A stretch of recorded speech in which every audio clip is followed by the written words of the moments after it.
Predictable tool life is crucial when machining challenging workpieces like Inconel. The right materials can help manufacturers enhance tool life and avoid unexpected failures, which are especially important in aerospace manufacturing. To understand how different carbide substrates perform under the tough conditions of machining Inconel, Hyperion performed a side milling test. End mill tools ran until wear hit 200 microns or 2 cutting flutes chipped. We tested Hyperion's new grade AM10F against 2 premium 10% cobalt grades from other suppliers.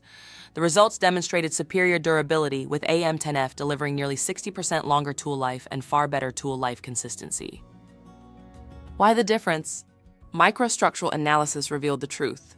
Competitor grades showed significant porosity and contaminants, leading to inconsistent performance and early failure.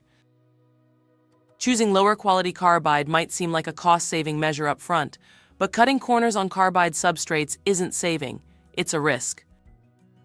Mitigate those risks, boost your efficiency, and secure your long-term success.